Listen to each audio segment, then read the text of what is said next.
Hello, we're live. Sorry, I'm just sorting out my technology. As usual, nothing goes smoothly. I hope you are all fine and you're having a good weekend. Can you put that on mute, please? We're doing a impromptu video style stream.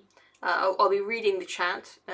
Send your super chats if you like, but mostly I'm just going to be monologuing and having a look at TV tropes, which I think is a first for this channel.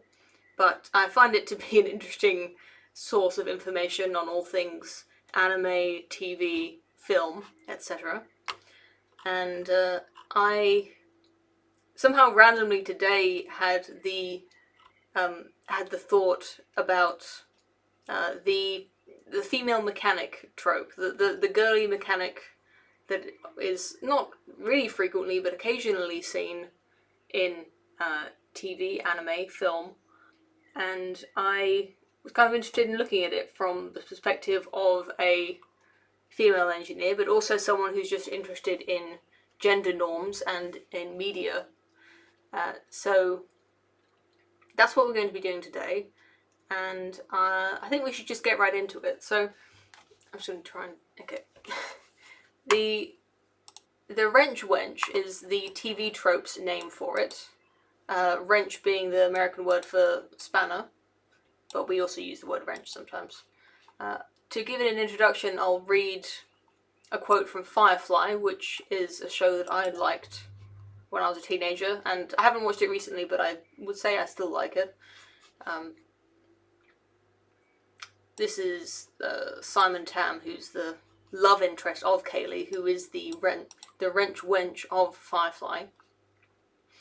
He says, "I just said that you're pretty, even when you're covered in engine grease. Especially when you're covered in engine grease." That's the idea. It's the girl.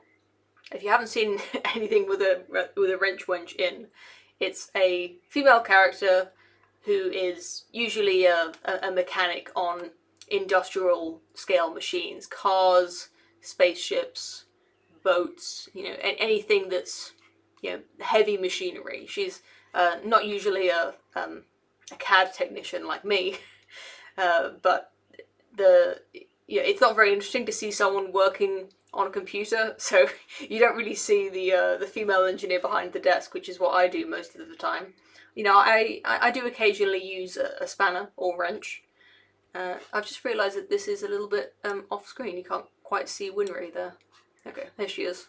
This is Winry from Full Metal Alchemist. I didn't find this anime very influential. I like the character, she's fine. But for me, Kaylee from Firefly is, who I put in the thumbnail. I think I did find her quite influential when I was at quite a formative age.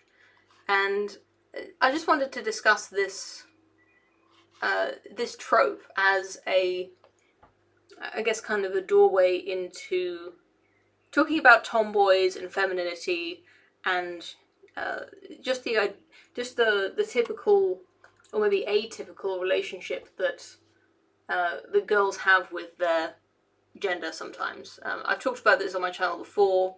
We talked about Bo Peep from Toy Story, and especially in Toy Story 4, where she becomes a bit of a tomboy when she never was before. And I think this trope is definitely in danger of perhaps making femininity look like the boring choice. Like, this is almost like the not like other girls trope, where where this character is portrayed as being like cool. Like, it's cool to be a tomboy in a way that it's not very cool to be a girly girl. It's obviously context dependent. It doesn't have to be like an anti-femininity kind of role. But what do I want to say? Maybe we should just read this and I'll get into what I think in just a minute. "Mechanical inclinations have traditionally been the forte of men, but the wrench wench is a girl who proves the former idea is definitely wrong. She will always be skilled and confident about her work. as well as curious as a monkey. If you're not familiar with TV tropes, it's very easy to get sunk into clicking onto all of these links to find out other similar tropes. So curious as a monkey is the name of another trope that you can click through to. It's kind of like a really fun version of Wikipedia.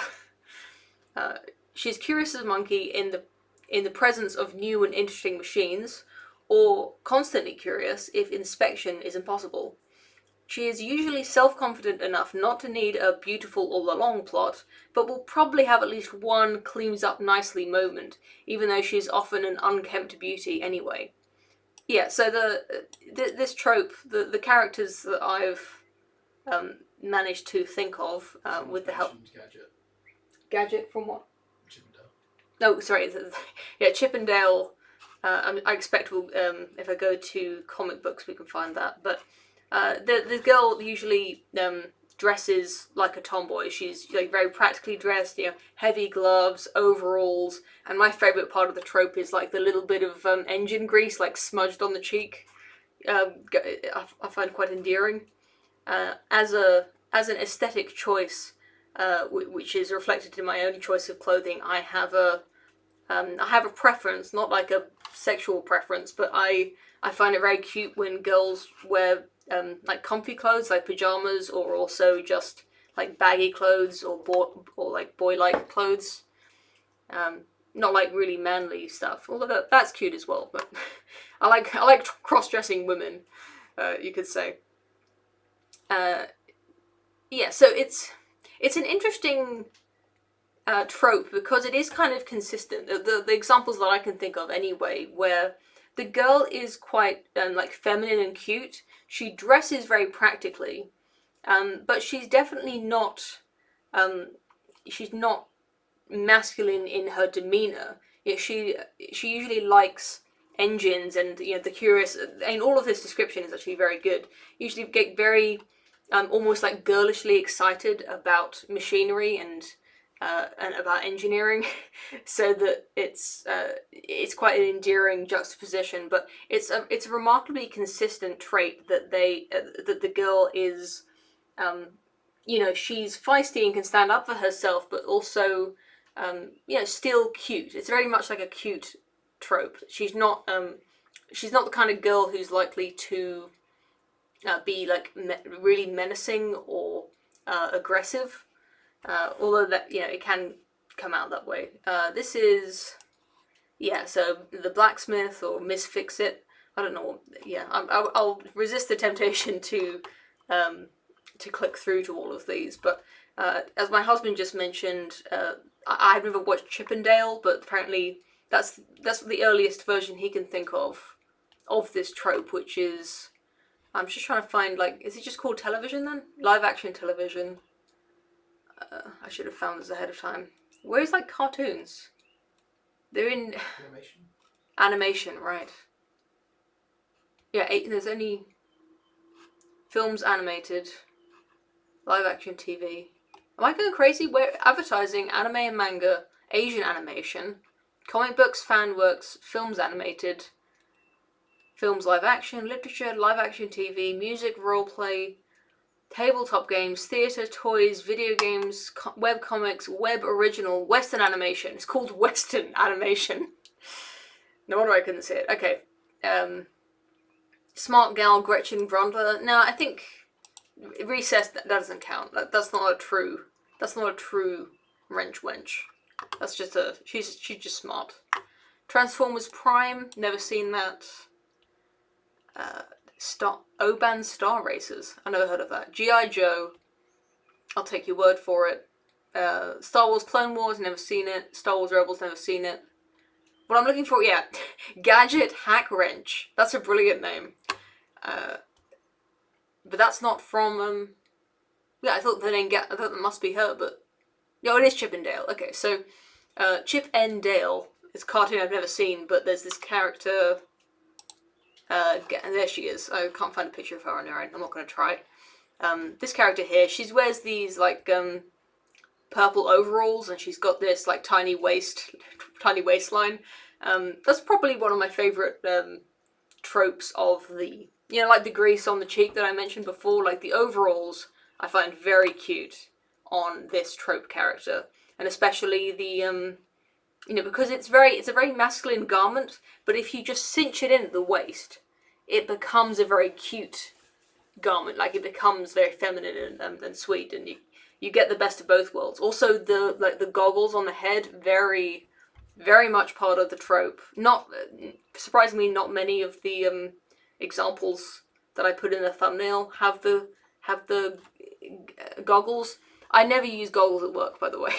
I'm not a welder. I have welded in the past, but you wear like a full, like, huge mask, and it wouldn't be a good prop for a character, just because it is so huge and unwieldy. But yeah, I appreciate the goggles, always great. She's not wearing shoes, which I think is probably if you're wearing overalls, you probably need shoes as well. But she's a chipmunk, so I guess she doesn't need them. Someone mentioned Rey. Rey from Star Wars, yeah, that makes sense. For the start, at least. Yeah, so the first scene of Star Wars, the Force Awakens, the main character Rey is like, she's a scavenger, so she's wearing the like very dressed down practical clothes, and she's like tinkering with electronics, and she's got that BB-8 droid. People talk a lot of they're very disparaging about the sequel trilogy, but I actually think that character design was very strong at the beginning. I don't know about like her character moments and story progression and all that, but her actual character design from a costume and setup sense, I think that was very strong. I actually quite liked that film to begin with. It sort of became less enjoyable for me as it went on. But I thought it was very promising at the beginning, and I really liked that scene of her scavenging in the sand. Like I said, I'm kind of predisposed to this trope, so I was on her side at that point. But I guess what I wanted to talk about is maybe my own relationship with this trope, which is very much involved with Firefly. I'll open it up now. There'll probably be a link to it. So if I go to TV... Sorry, I'm not reading your messages. I'm sure people are saying something very interesting. Probably telling me where to find it. It's live action TV. We've got Daphne Moon in Frasier. No. Maybe in like one episode. We've got, Kaylee from Firefly. She hasn't got her own page. If I click on Firefly, might take me there. I put her in the thumbnail anyway. What is that? Okay. That's just a different trope. So Kaylee is this character here. You can see she's got the overalls, and I like that she's got the cut-off sleeves. Kind of defeats the purpose of wearing overalls, but I like it anyway. So she's got this very strong character sort of silhouette, where she's wearing the overalls, but she's got the cut-off sleeves that allow you to see these often very colourful, girly sleeves underneath that she's wearing. And I think I heard that Jewel State, I don't know how it's pronounced exactly, but I believe that's the actress's name. And Joss Whedon, the showrunner, he asked her to gain a little bit of weight for this role, because he didn't want her to be stunningly beautiful, which the actress is. He wanted her to be like a little bit girl next door. She's definitely cute. She's kind of got those like cute chipmunk cheeks, but if you see her she's right here actually. I just realised I put the thumbnail on the screen so you can see her. She looks like sweet, she looks innocent and cute, and I don't know about the ethics of asking someone to gain weight. She's definitely not dangerously overweight, so maybe that's not so bad, but it's interesting because actresses are usually expected to be very thin for their roles, but maybe that's not even true. I just heard that once that she was asked to gain a little bit of weight, probably for the better in this case. It works for her character design anyway. Anyway, I recall the kind of emotions of liking this character because she is so, especially contrasted against the other female characters, she's very like sugary sweet, as well as being this like cool engine grease, overalls, competent engineer. Maybe engineer isn't quite the right word. She's a mechanic. But when I was a teenager, I guess I had kind of a complicated relationship with femininity that I've talked about on the channel before, where from quite a young age, I guess I wanted friends, and I especially wanted a boyfriend, but a lot of my attempts when I was like a young teen were very unsuccessful and very embarrassing. I didn't know how to dress myself or how to do my hair, and I was just a bit of a mess. And I I didn't have any older sisters, and I didn't really have any women in my life who would sort of bring me up in that way, who would teach me to be these to do these feminine things. So I was just a little bit lost, and I think I had female friends at that time, but they weren't very interested in boys. I was kind of the only one who wanted a boyfriend, so um, they weren't giving me advice or feeding back any of their experience back to me. So being feminine definitely didn't work for me because I just didn't know how to do it. And being having older brothers, I think I knew a little bit about how to be masculine, like how to relate to boys as a friend. How to like almost be one of the guys. I was a bit better at that than I was at being a girl. So that could end up being how I ended up a bit of a tomboy. There is an interesting genetic, not quite genetic component, but I don't know very much about this, but I've heard a few times that having older brothers, which is to say, if you are born to a woman who has given birth to male sons in the past, and multiple male children, it sort of increases the amount of testosterone that is then exposed to the fetus, even if it's a girl. So girls with older brothers often end up being a little bit more masculine than they would otherwise. Which is interesting because there's very much a nature-nurture thing going on where you can see that would be very much, what's the word? It would be reinforced by the upbringing, being brought up with boys, especially if you don't have any sisters at all. You can see how those two things would reinforce each other.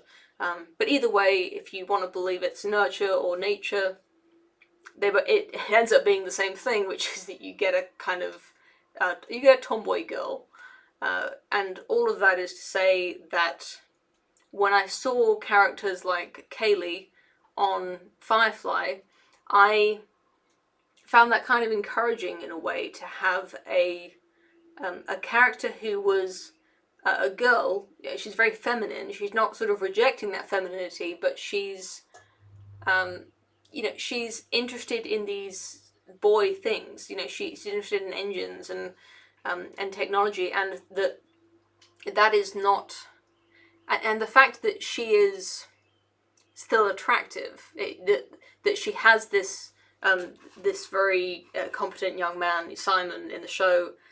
He's this really smart guy, and he likes her, and it's not that he likes her in spite of being a tomboy. He actually likes that about her, and I guess I guess you could say it was a kind of inspiration, knowing that that it's really stupid, like getting your ideas about gender and about romance from TV, and yet that is so often the case. And just to simplify it like that makes it sound so stupid, but it's true. I think it happens more than we think, more than we'd like to believe.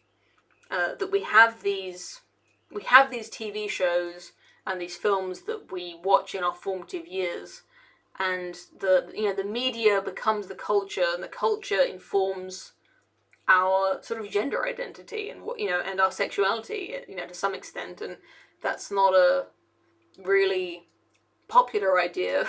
The idea that you could like watch a TV show that makes you gay or something, that's really overstating it. But I think there is some influence there that we get our ideas of what is attractive or what can be attractive.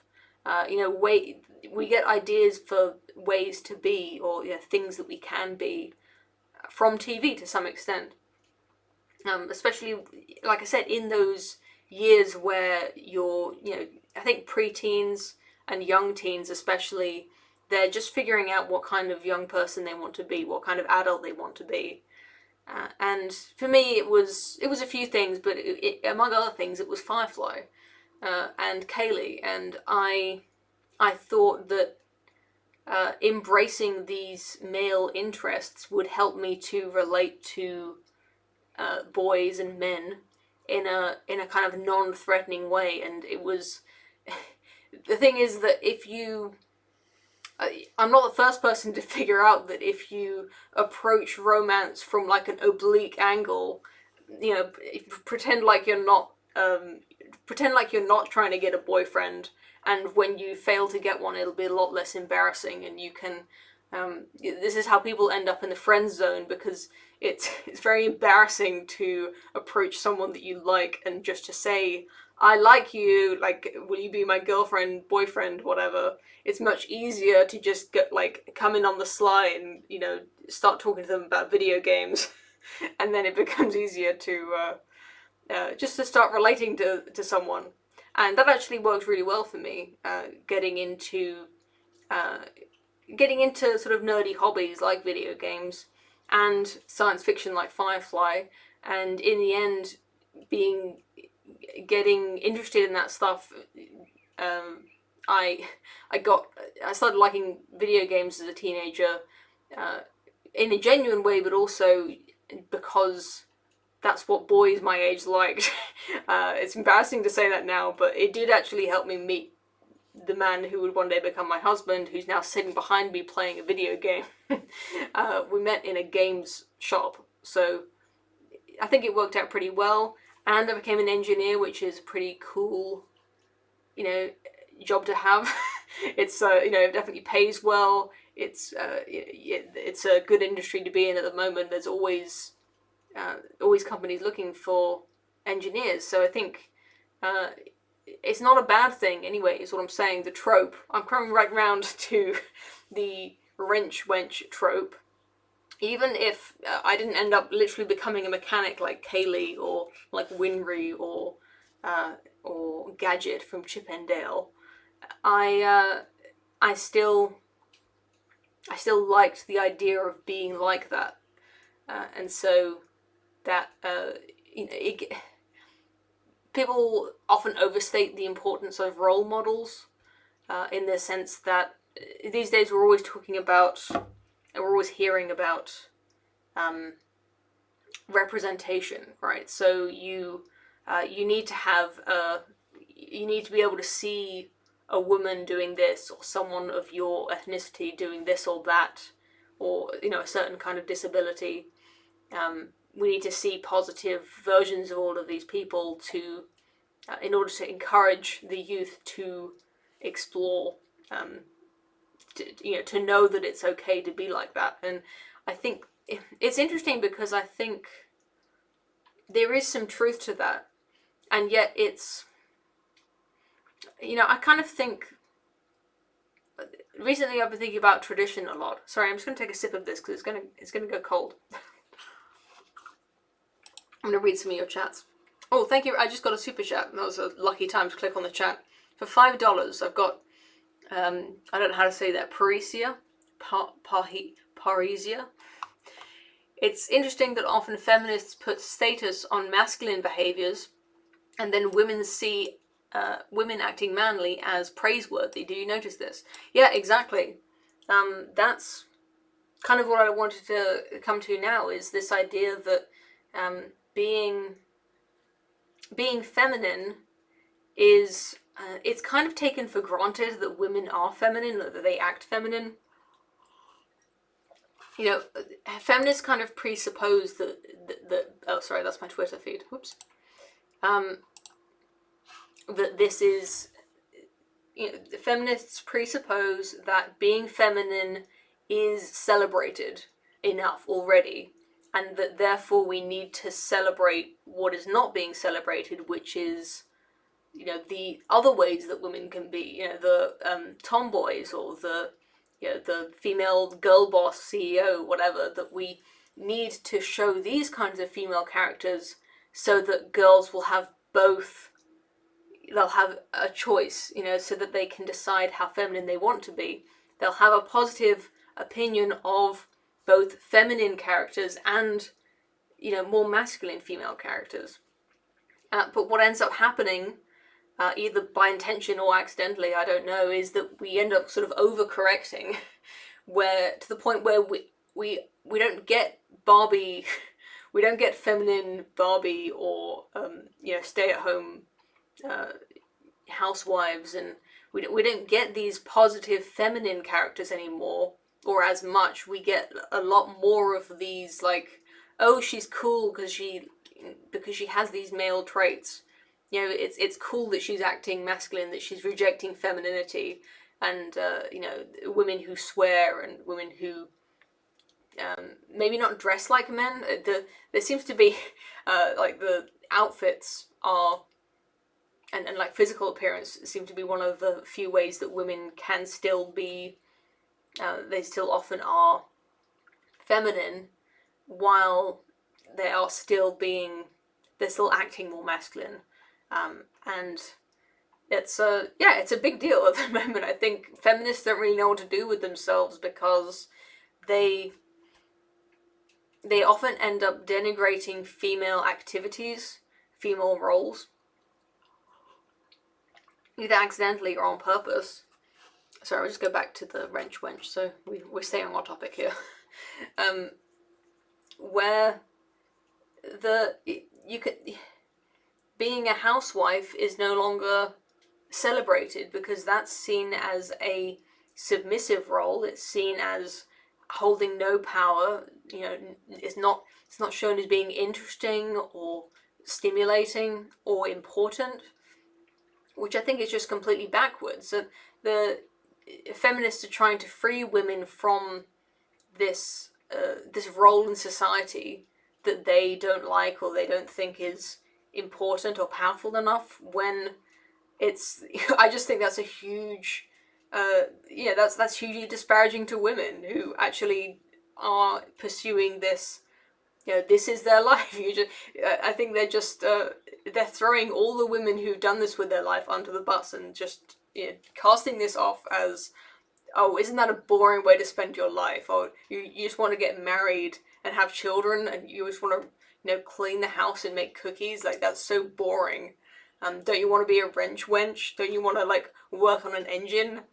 And I think, I mean, when was what was the last show that had a really, you know, a really feminine, you know, housekeeper, mother, you know, or a teacher?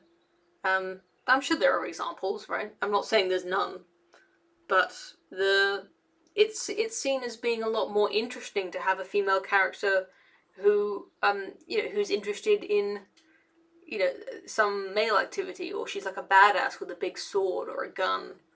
And even pre-existing female characters who were feminine are being transformed into this kind of tomboy character.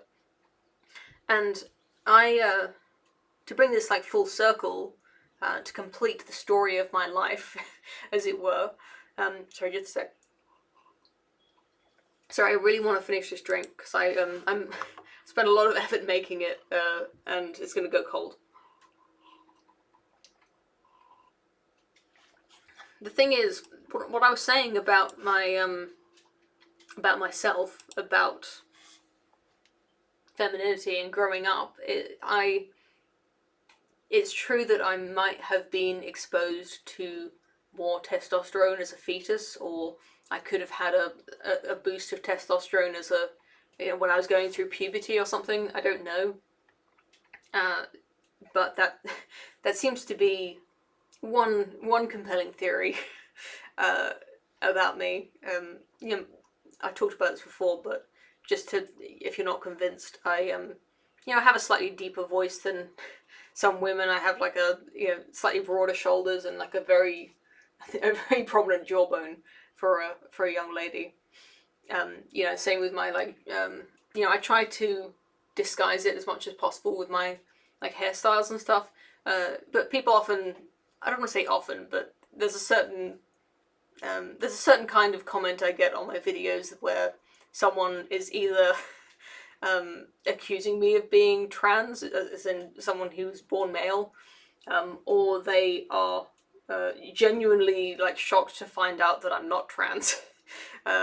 So anyway, there's something masculine about me, and I've made my peace with that. I make a lot of money, well, not loads, but you know, I like I said, I enjoy my career as an engineer, and I think that might be due to, you know, in part to my whatever testosterone I was exposed to. But all of that aside, I do wonder if I had, you know, if I had women in my life who were interested in teaching me how to be feminine. You know, if I had older cousins who would put makeup on me, or if I don't know, if I had more female friends, for instance, not because of me being different, but just because I was raised in a slightly different society. You know, if I was raised in a more traditionalist society, if I was born 100 years ago instead of in the 90s, well, you know, what's the... If I was never exposed to Firefly or Full Metal Alchemist, and if I never had the idea of a tomboy, would I have still been a tomboy? If I knew how to be feminine properly, would I have even needed to become a tomboy? If that makes sense. If someone had, you know, I've only like just in the last 3 years or something. It's not even. I mean, I'm not saying that I'm amazing at it, but I've only sort of very recently discovered how to dress myself properly, and I don't know how much that's just my changing personality. I keep coming back to this idea of making a video about how my pregnancy and motherhood has changed what I can only assume is my hormonal makeup. Also just changing my environment, going from working in engineering to being a full-time mother for 6 months. I'm back at work now, but you know, changing all those things about me seems to have unlocked a certain femininity in me. I'm sorry I'm talking about myself so much in this video, but I hope you're all on board for it. But my point is that there is femininity in me that I'd never explored before in my life. I don't wear makeup, and yet I feel much more comfortable wearing feminine clothes now. And I just today bought myself an apron to wear when I'm cooking, mostly just to amuse my husband, because he found it amusing to pretend I was like a traditional housewife, you know, when I'm cooking, because I'm so much not that, because I am kind of a tomboy. It's sort of a funny in-joke for us to pretend that I'm that trad wife meme in the kitchen. So I bought an apron, and turns out that wearing an apron is actually really useful when you're cooking, and I like wearing dresses, and I just through a little bit of experimentation I was able to find, for the first time in my life, or in my living memory, feminine clothes that suit me. And I know how, and I've sort of developed these little tricks and techniques for making, you know, for making femininity work for me in a way that it never did before. And I just wonder if, you know, how much is my gender expression, is that influenced by the culture that I grew up in? Obviously, to some extent, the feminists and the, what's the opposite of gender critical? The gender disbelieving. Sorry. Gender affirming. Gender affirming.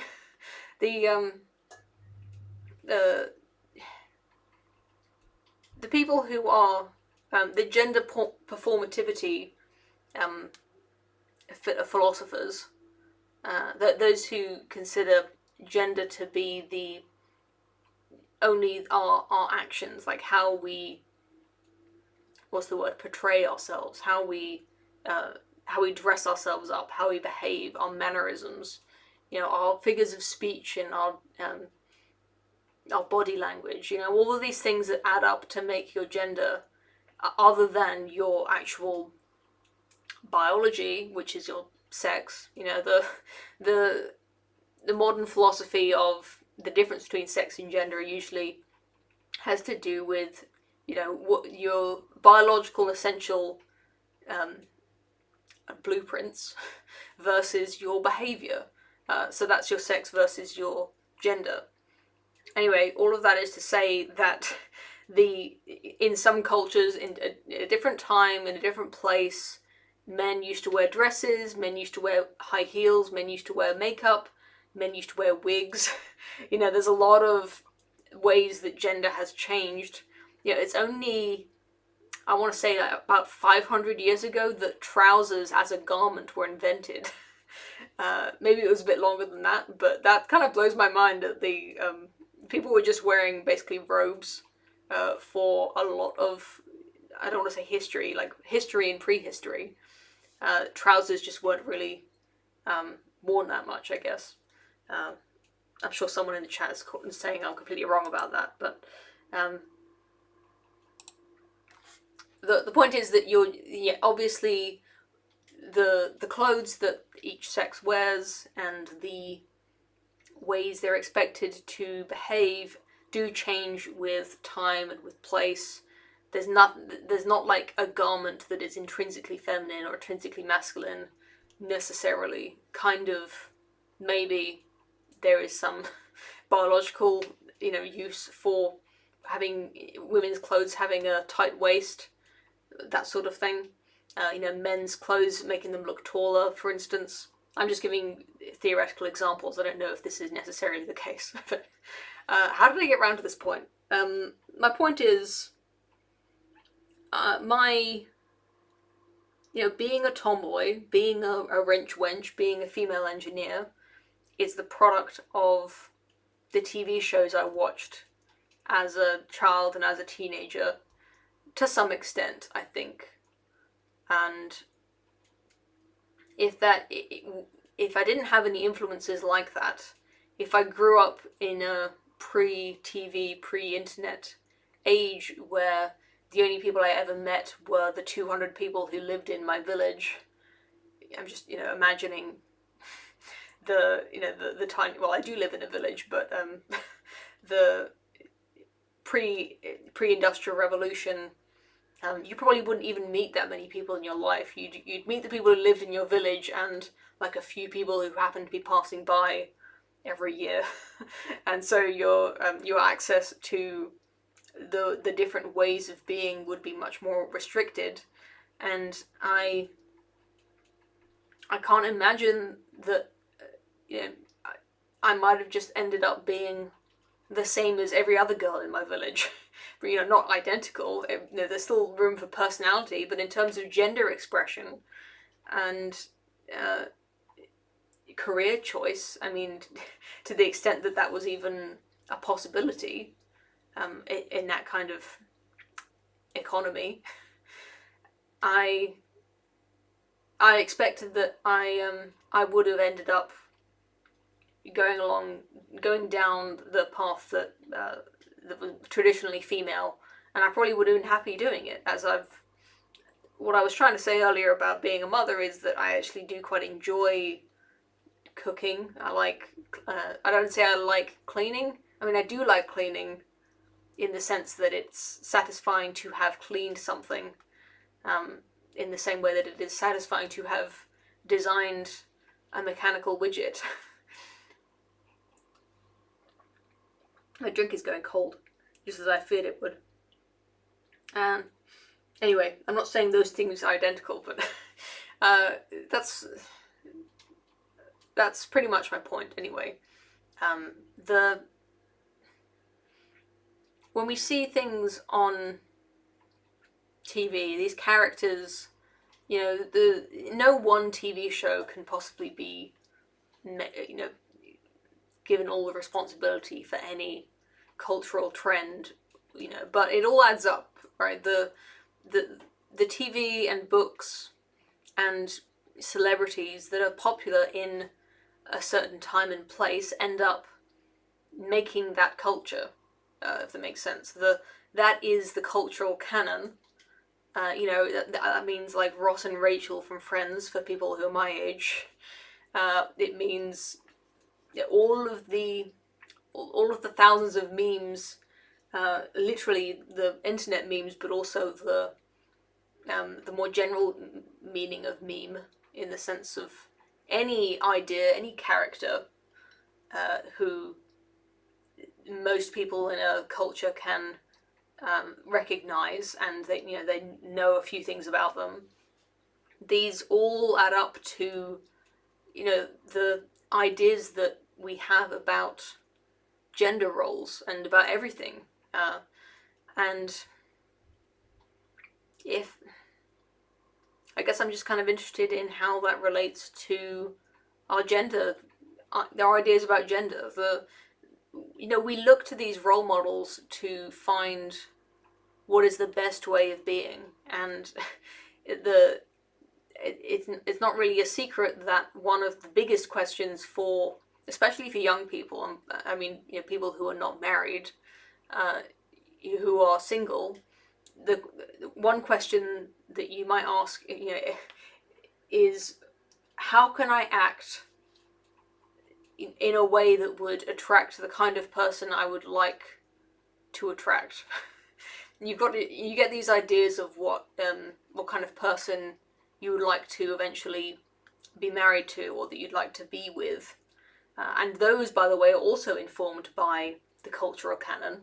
The kind of guys that are hot on TV, you might start to fantasize about being with someone like that, and so you get an idea of who you like, the theoretical person that you might like, or maybe it's an actual person who you have a crush on, and you look around in an absolute frenzy. It's not a very scientific process. It's just literally grabbing anything you can, trying to figure out how to get that kind of person or that particular person to like you. Maybe I'm talking too much from experience. Like I said, I was kind of boy crazy at that age, and at a certain age in my life, and not very successfully so. I just realised there's a typo. This says a wretch wench. They didn't put an E in this one. Anyway, I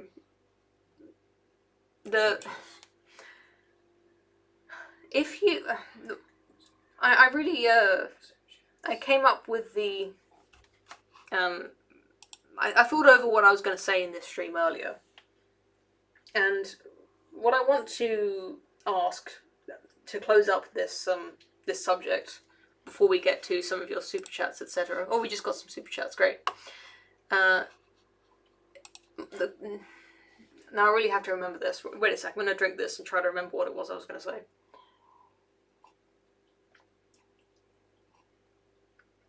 Right, so presupposing that there are a certain number of girls who have perhaps a little bit more testosterone, or maybe just because they are raised with boys, they are a little bit more masculine.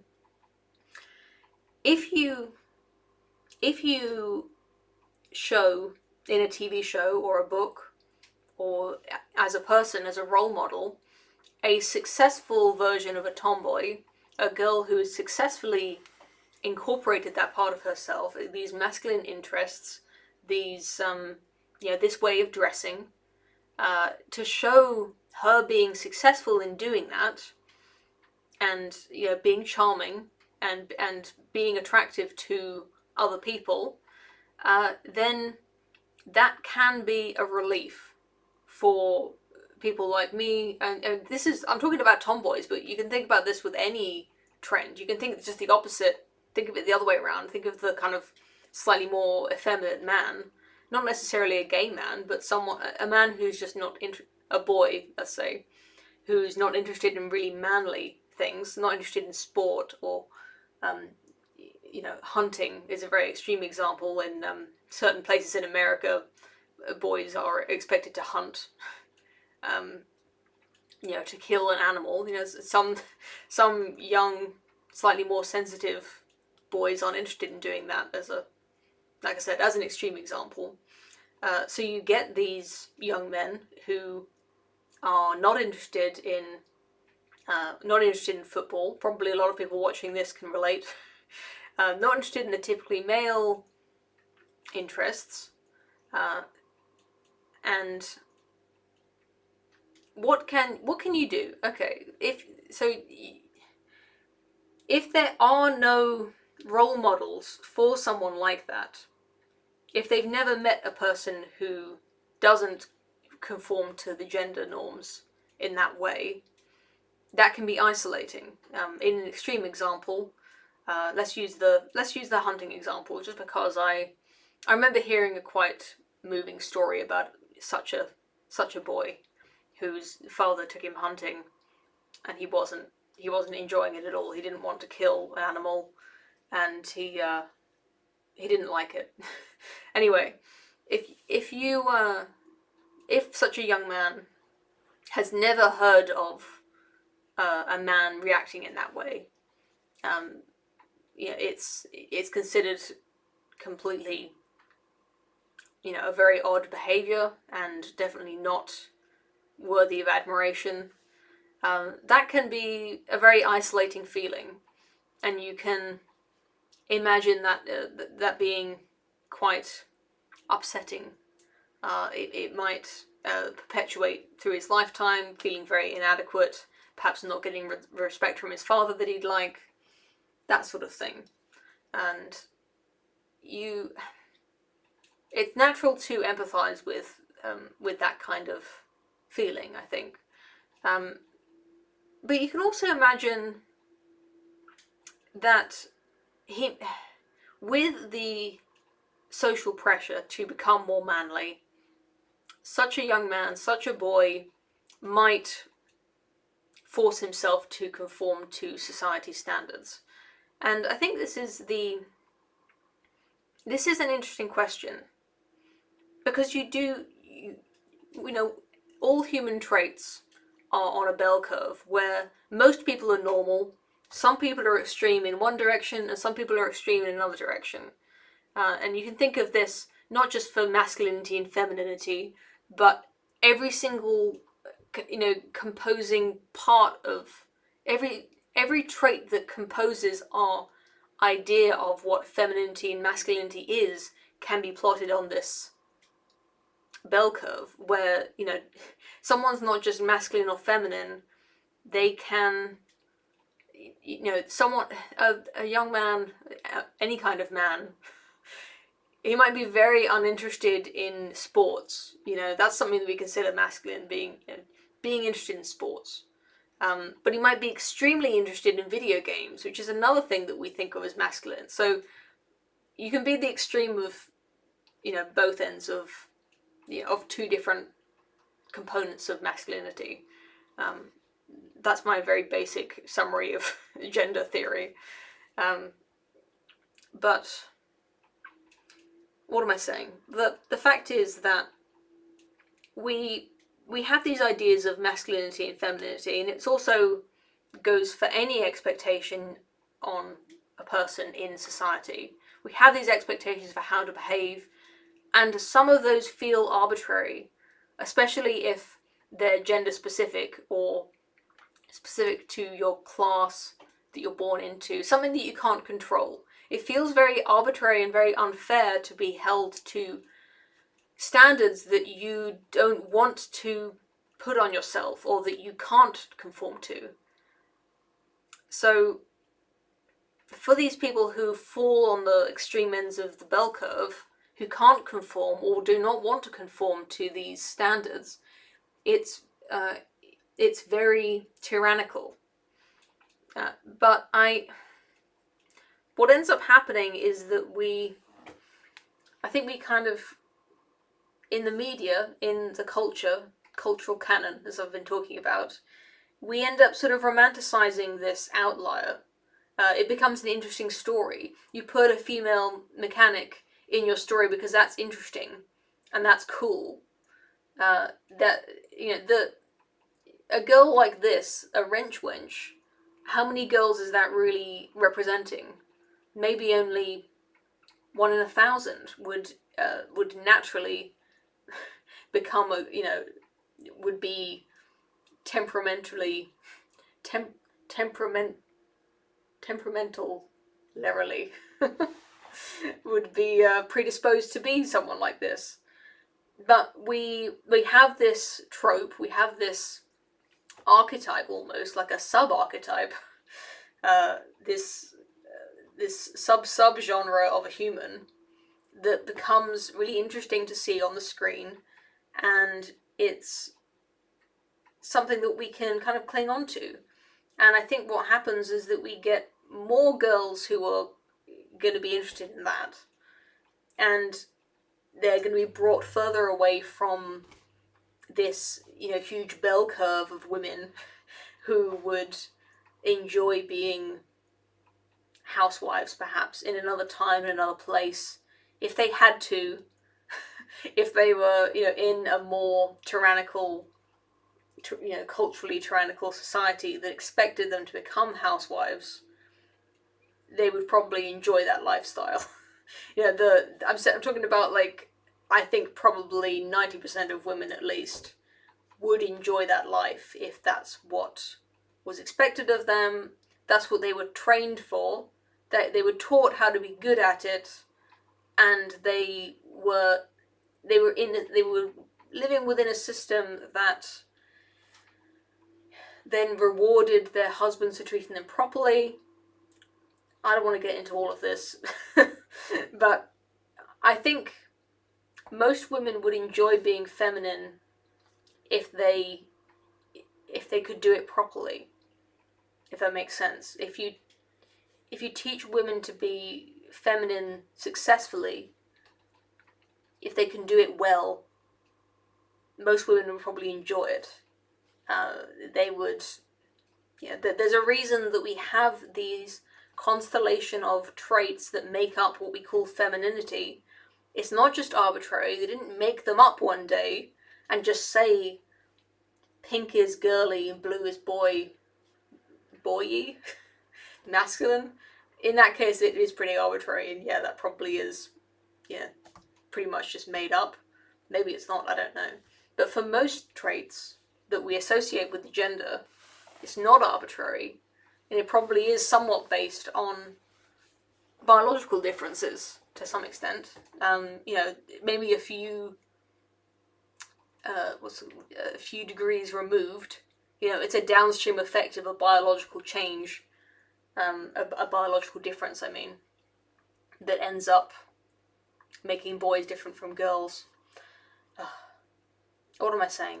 I'm saying that there's more than one way to be happy for anyone, and I think for each person, it's possible to change yourself a lot.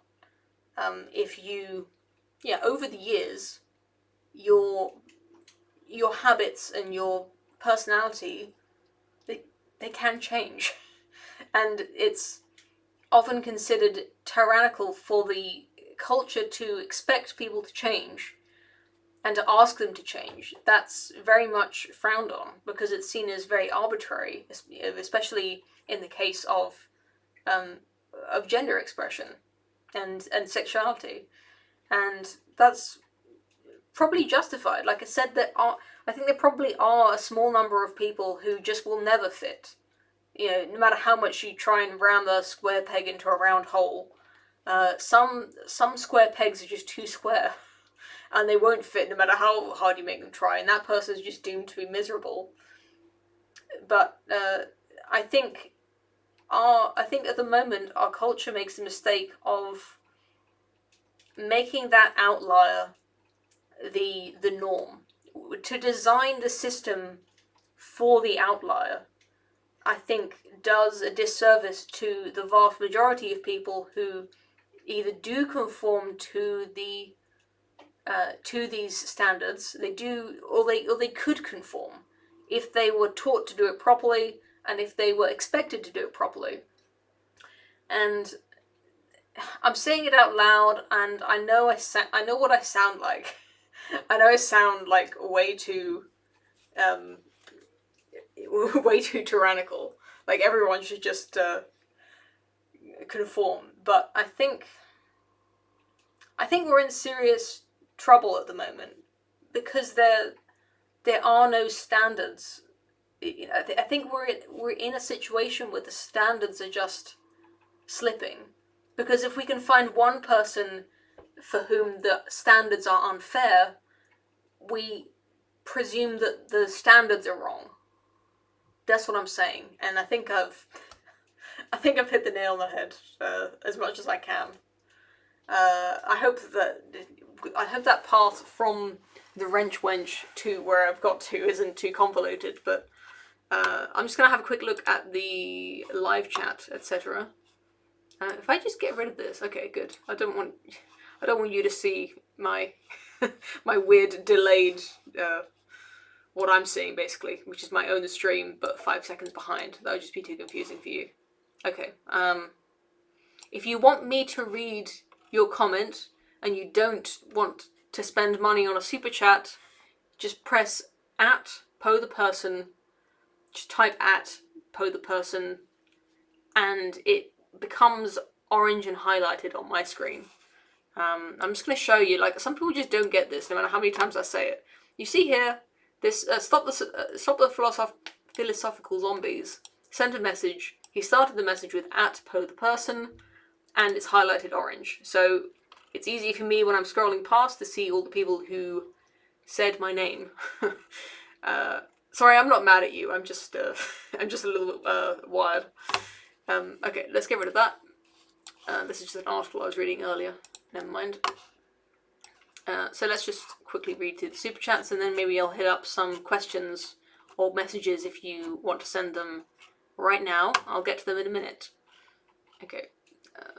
Gently Benevolent, the constant, perpetual patron of my channel and other channels like mine, for $2 Australian says, have to ask, is it Nescafe Gold in my cup? No, it's hot chocolate. I don't drink coffee in the afternoons, and in fact I only drink 1 coffee a day anyway. Mostly I drink tea, but this is hot chocolate anyway. For $5, Matchstick says, muscle wrench wench is best girl. I married one. Well, good on you. Well done for finding your wrench wench. I'm sure there's more than one gentleman in the chat who would love to have a tomboy girlfriend. I can't say that I really empathize with the appreciation of women with muscles. Maybe that's just because I'm straight. I'm not really attracted to women, but I like my girls to be cute, and I like my men to be manly. And never the twain shall meet, except for well, I guess tomboys are kind of manly, aren't they? I've just contradicted myself. But the muscles, no thanks. Okay, we reach a stage though where housewives are frowned upon. Yes, exactly. Oliver Overson says that, yeah, being a housewife, I think, is whatever the opposite of romanticized. It's vilified almost. I think the modern idea of housewives is that if you're a housewife, you're losing out on the situation, that you're a victim of a patriarchal husband, or that you have simply failed in life. And I think that's a real shame. I was only a housewife for 6 months when I was on maternity leave, and I found it very fulfilling. And I think there's something to blame in the school, the way that the school system is designed so that you can send your children to school for free, to a state school, government school, whatever they're called in your country. And the thing is that it makes it makes homeschooling, by comparison, very expensive. Because you could... Sorry, I just realised my head's being blocked by the thing. Because you could be working, the opportunity cost of homeschooling is huge now. Whereas before you might have to pay to send your children to school. Teaching them yourself was pretty, it was for, most people wouldn't be able to.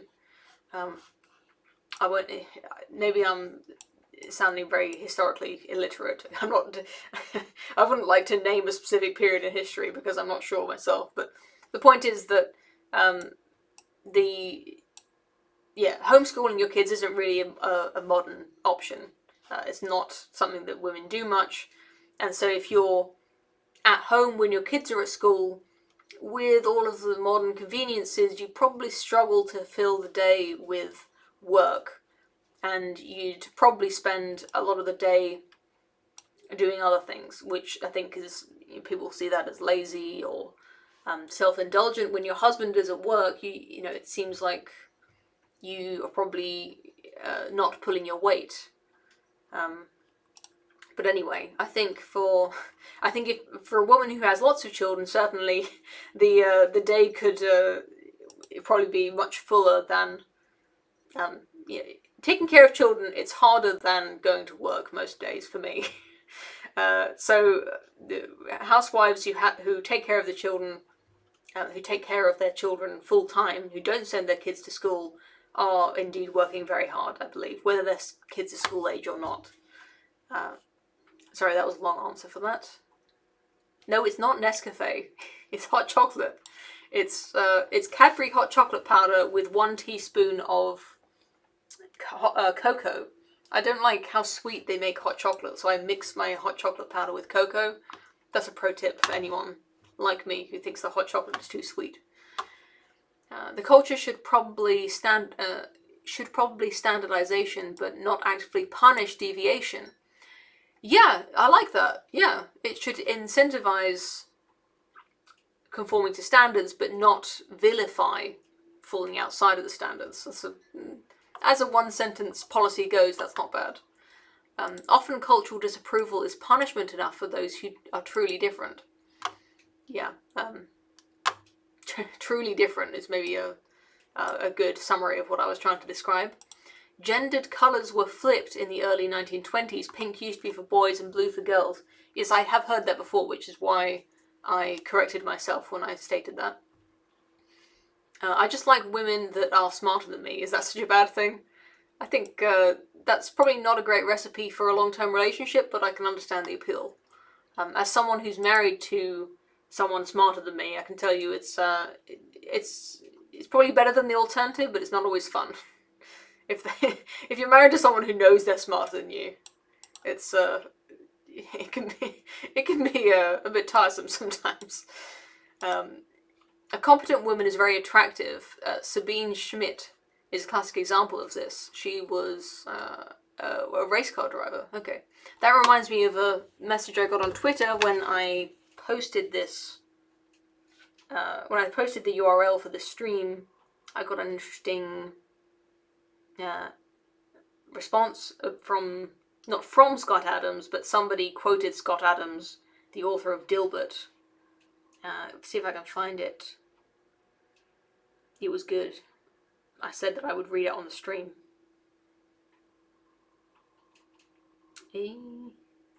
I will find it. Here we go. Something along the lines of, a female engineer is instinctively admired by male engineers from the age of consent to half an hour after death, and sometimes a little longer if it's a warm day. So yeah, I think I wouldn't like to say that this is definitely true, but for a certain kind of man, and perhaps the kind of man who would become an engineer, a female, a woman who is an engineer is highly valued, let's say, and that goes for, I think, men who are into nerdy hobbies, video games and comic books. Having a girlfriend who likes those hobbies or is knowledgeable in those areas is considered quite attractive, which is I think the trend that has given rise to the fake gamer girl trend that was maybe not talked about these days, but for a while, gamer girls being fake, or some of them being fake, was a trend that we saw, and also then that led to sort of gatekeeping in certain male hobbies, which is probably also an overreaction from the other side, that we could get some quite obnoxious behaviour from certain kinds of men who did not want fake gamer girls in their community. Mr. Poe just said based. You wouldn't be loud enough for you to hear it though. Women seek wealth and status more than pair bonding, since men solve the pair bonding for them. It was division of labour.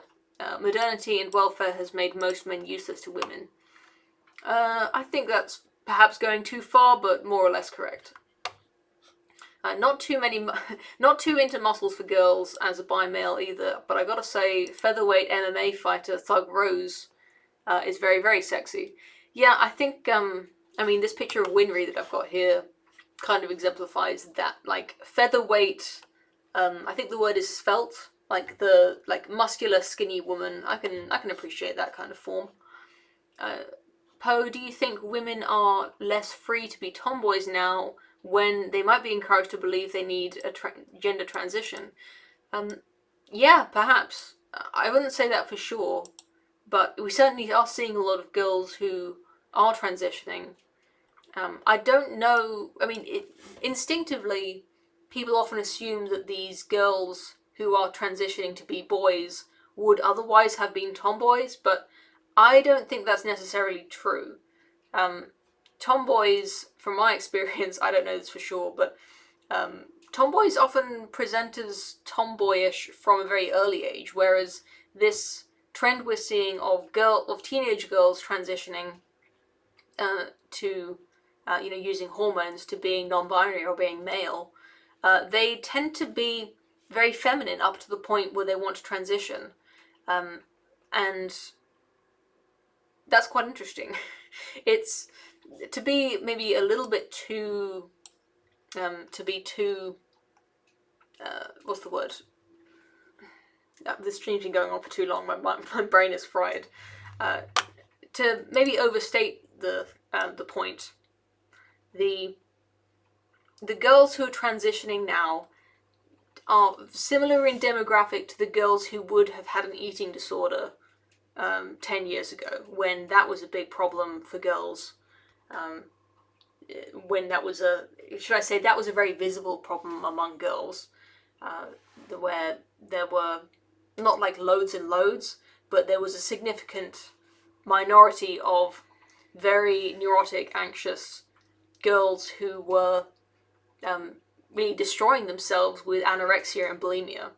And this is the same demographic that are now, instead of doing that, they are, they're destroying their bodies. Well, I shouldn't say that, but they are permanently changing their bodies through gender reassignment, hormones, surgery. There's, I think, perhaps a what's the word?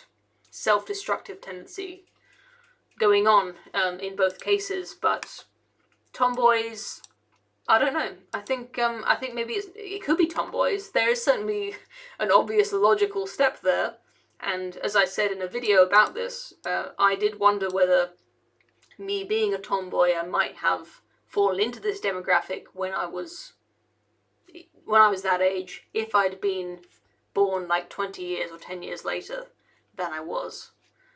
I don't know if any of that made sense, but Jenny Benevolent says, make it fresh from dark chocolate and add a sprinkle of cinnamon. That is, yeah, I can't deny that is better, but if I had dark chocolate in the house, I would just eat the dark chocolate. I wouldn't mix it into a drink. I've had that in restaurants. If you have particularly it seems to be when I've been to Belgium, if you order a hot chocolate in a restaurant, they'll either make it by melting chocolate into milk, which is delicious, or they'll just, they give you the hot milk in a mug, and then they give you just a tray of, chocolate buttons, basically, like little, chocolate chips or chocolate buttons, dark or milk. I remember once in Bruges they asked me if I wanted dark or milk chocolate with my with my hot milk. And actually, if you go into a Wetherspoons now, I'm going way off topic. If you go into Wetherspoons in the UK, if you order a hot chocolate, they have streamlined their drinks making procedure to the point where it's actually easier for them to give you like a chocolate lollipop. Basically, it's a hunk of chocolate on the end of a stick, and then they just ask you to they give you a mug to take over to the drinks machine. You fill up your mug with hot milk, and then you mix in the chocolate. So you end up getting a better hot chocolate than you would have otherwise, just because they'd rather have their staff making other drinks, or they can't afford the staff basically to make the hot chocolate for you. So pretty good deal in my opinion. It's only like £1.70 or something for a very good hot chocolate in what is not always not a very great pub. Is the Wetherspoons. Cheap and cheerful is what we call it. Hello Lambda, so you just joined. Lambda could not do his Bible study this week, but you should go and subscribe to his channel so that you can see his other live streams, Bible studies. Just reading more of the chat. In many cases, they're destroying their bodies. I think that's fair to say. Talking about the transitioning girls, I expect. If you watch Mr. Metica's videos on SRS and sexual reassignment, it's pretty clear how much damage these transitions do. I haven't seen those videos. I thought Mr. Metica was off now. I mean, I thought he wasn't making videos anymore. I don't know what... Oh, so SRS must be sexual reassignment surgery. Oh, it was a car breaking down. I thought there was something seriously... I thought maybe he had some kind of emergency. Yeah, car breakdown is not fun, though. Yeah, I think I've got to the end of the chats. Oh, I got $10. Thank you very much from KLR Zoomy. Are you a Zoomer? What does Zoomy mean? Happy you are straight and tyrannical. Yeah, I just because this stream is going well, maybe I'm getting too comfortable. But part of my gender crisis, my mini gender crisis when I was a teenager involved wondering if I was bi or a lesbian. But at a certain point, I think it was, I won't go into it too much, but I think I was 19 when I decided I was straight, and not really. I mean, it wasn't that the thing with women and being gay is that I think most women are able to appreciate on an aesthetic level other women. So I think even if you're not sexually attracted to women, women look to each other to determine what is attractive. So if we see a woman who is hot, it's interesting for women to look at that. Women buy magazines of pictures of women, for instance, because we're trying to find out what is attractive, like how to look more attractive, what kind of women we want to emulate. And so it's not always obvious for straight women that they're straight. To say, I won't say any more than that. I think you missed my other super chat, says Parisia. I didn't realise you sent 2 super chats. I probably scrolled past it thinking I'd already read it, sorry. See, hold your hand up to the camera and we can see your digit ratio, which correlates with testosterone exposure as a fetus. You have a systematizing mind. Yeah, I've heard this thing. I mean, I'll just minimize this. So if I do have kind of big hands for a girl, I should say. I'm kind of self-conscious about showing my hands on camera for that reason, because there are so many people who think I'm trans. I'm worried that if I show my hands a lot, people are going to think I'm secretly a man or secretly trans. Does that answer your question? Which way up am I supposed to hold my hands? The backs or the fronts? Anyway, I hope that answers it. Now you've seen it. We'll get the... I mean, I've been hearing that literally since I was 10 years old, so I don't know how scientifically accurate it is. It's something we used to do, like, on the playground, although we didn't say it was how much testosterone you're exposed to. It was just, like, whether you're gay or not, or something. Did you pass or fail the gay test, etc. Metka is still around on BitChute. He's very sick right now, unfortunately. I'm sorry to hear that. Yeah, it's been a while since I watched a Mr. Metka video. I'm clearly not on BitChute enough.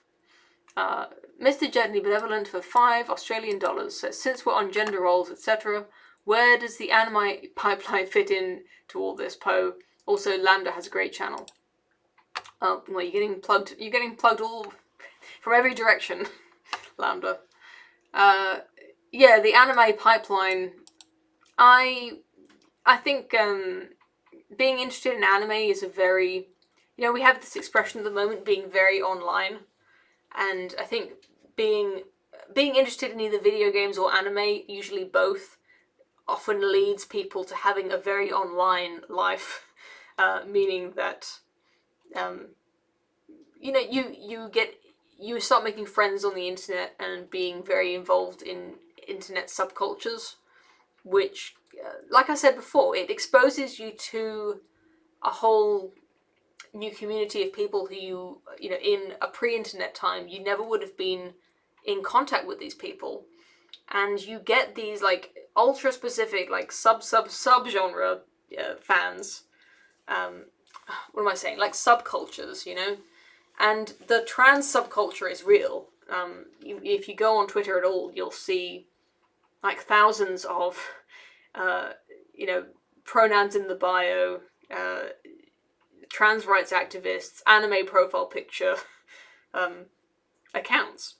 And it's real. And I think part of that is that if you want a new gender identity, or rather, if you want to express a gender identity that does not conform with your body, with your face, whatever, getting people in real life to accept that identity is quite difficult. Or it's a struggle, I should say. It's the people are going to be resistant to saying, by the way, I'm a boy, by the way, I'm a girl. They're going to look at you and pass judgments on the way you look. But if you're online and you have an anime profile picture, or just a very flattering photographic picture, you can get a lot of support from people. They have no reason to doubt that you are what you say you are, and so they'll just support you. And having this online persona for anyone, like someone trans or whatever, it's not very realistic, should I say.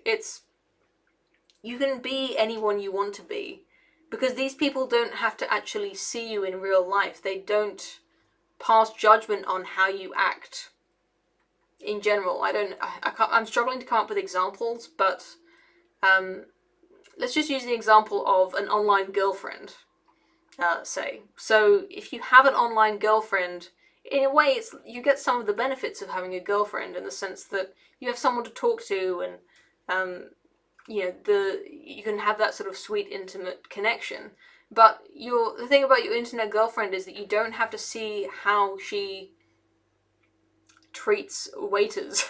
You don't have to see how she treats her family. You don't get to see, if she does the washing up. You miss all of the worst parts of people when you only see what they want you to see. And that goes for gender as well. Like, anything you want to hide, you can just hide it online. Unless you're like a live streamer, or you're like very much involved with, I don't know. I mean, I understand that if you're in a live call, you're a voice call, then your personality is, it's hard to hide at that point, and yet you can always just log off if you're having a bad day. and there's a real sense in which your online personality isn't your real personality, and your online friends aren't really your friends. And I'm not saying that to be mean, because honestly, most of my friends are online friends who have never met me, or some of them have. But I don't hide that much myself, but you don't get to see me on my worst days, in the way that my real friends, my husband, you know, the way that they see me. So there's really a lot that's missing from, you know, the internet's perception of me. That was all to answer the anime pipeline question, which is to say that if you have, you know, it's the same, as far as I'm concerned, it's a similar phenomenon to, say, furries or bronies. You know, you can get into these really niche subculture. I mean, I consider being trans to be a internet subculture to some extent, and that is doing a large disservice, I recognise, to people who are what we might call genuinely trans, people who would have been trans even if they never came across, you know, these internet subcultures.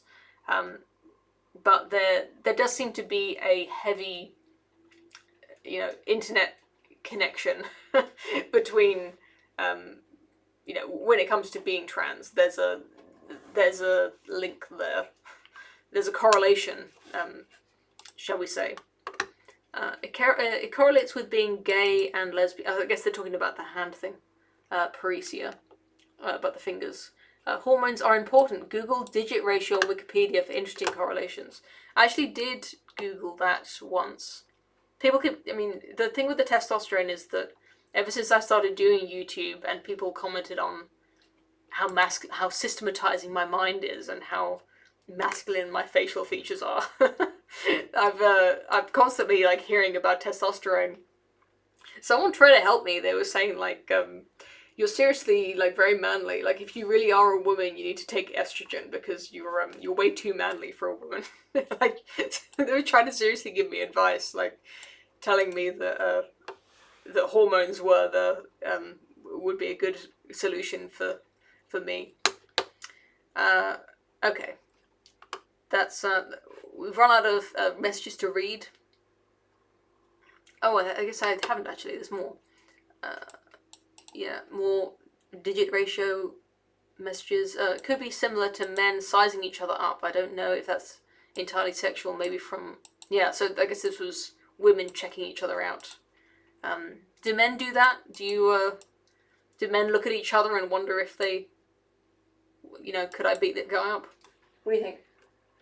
Yeah. Oh, you got a shrug. Okay. A bit of both. Okay. We've been streaming for an hour and a half. That's a pretty good length of stream. I said a lot of stuff here that I wouldn't normally put in a video, so I hope I didn't offend too many people, is what I'm saying. It seems like I'm doing well. I think this is my most popular live stream ever in terms of viewers. So thank you for everyone for tuning in and for sticking around and for sending your messages, and especially those who sent super chats. I like messages, but boy do I like money. I'm not manly looking. People are saying it just okay. Look, it's okay. I'm a bit manly looking, but it's all right. That's not to say if you like how I look, I'm not calling you gay, and my husband is certainly not gay. But yeah, I've made my peace with that, and it's fine. Yeah. Thanks. I hope my rambling was somewhat intelligible, and if you're watching this, well, if you're watching this live or if you're watching from the future, leave a comment. Tell me who your favourite wrench wench is. I didn't even talk about Porco Rosso, which was my favourite wrench wench of all. The airplane mechanic, Theo. Never mind. It's pretty much all the same thing, but she's yeah, another influential character on me when I was that age. I bet if I scroll down to anime here, I'll get one. Asian animation. Does that count? Okay, anime and manga has a different section to animation. Yeah, here we go. Theo Piccolo from Porco Rosso. Quintessentially wrench wench. She's very cute. Everyone watch Porco Rosso. Seriously, I was thinking about making a video about it because I watched it again recently. Very good film. favourite wrench wench. Would waifu, you know, good waifu material, I think. Although she is only 16, 17, I think. Anyway, thank you, one and all, and I will see you again soon.